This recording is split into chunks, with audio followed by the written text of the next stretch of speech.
Hello बच्चों, let us read the question. The question says, two different gases at the same temperature have equal root mean square velocities. इस question में हमें एक statement दिया जा रहा है और हमें वेरीफाई करना है कि whether it is A correct statement और नॉट, मतलब स्टेटमेंट जो है वो ट्रू है या फॉल्स है। तो इस क्वेश्चन के लिए जो की कॉन्सेप्ट है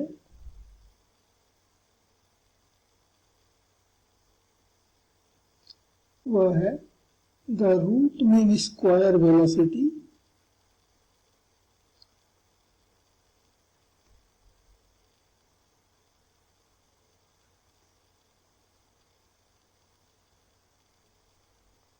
of the molecules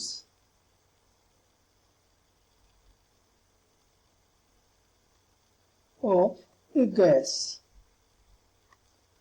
is given by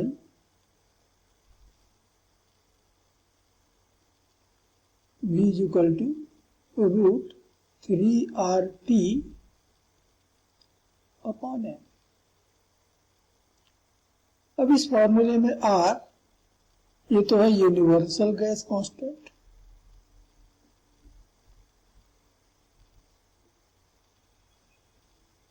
और इसकी वैल्यू सारे गैसेस के लिए सेम होती है, कांस्टेंट होता है, इसलिए तो हम इसको यूनिवर्सल गैस कांस्टेंट कहते हैं। T is the absolute temperature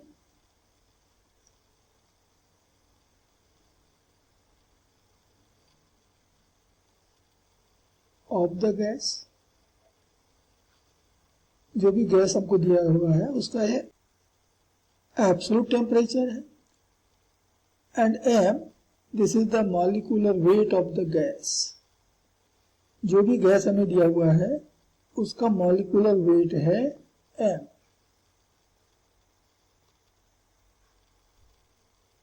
अब ये क्वेश्चन में टेम्परेचर जो है वो दोनों ही गैसेस के लिए सेम है, टेम्परेचर को सेम रखा गया है, आर भी दोनों के लिए सेम है यानी कांस्टेंट है, तो वेलोसिटी सीधे सीधे डिपेंड करेगा उसके मॉलिक्यूलर वेट पर। So let the molecular weight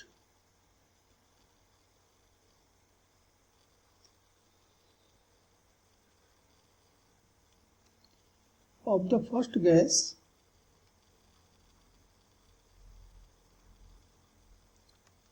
ये मान लीजिए कि m1 के इक्वल है। So the RMS speed of its molecules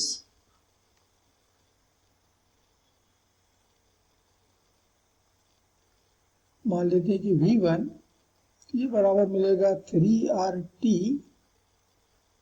upon M1, ये हमारा पहला इक्वेशन। इफ molecular weight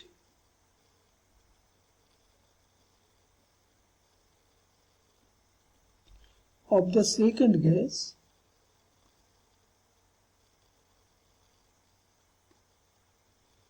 ये मान लेते हैं M2 है, then the RMS speed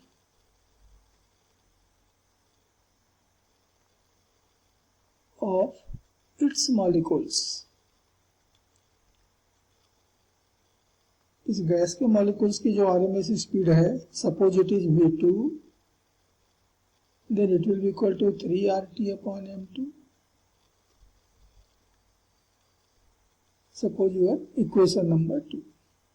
अब हमने गैसेस तो डिफरेंट लिए हुए हैं, अलग अलग लिए हुए हैं, तो M1 और M2 भी डिफरेंट होंगे, तो since M1 is not equal to M2, therefore V1 is not equal to V2, यानी दोनों के आरएमएस स्पीड अलग अलग होंगे, डिफरेंट होंगे।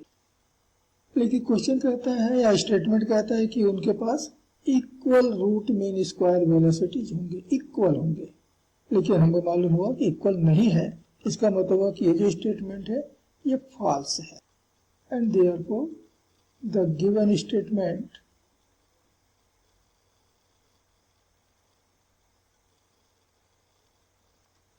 is false. And this is answer for this question. Hope you understood it well. Best of luck.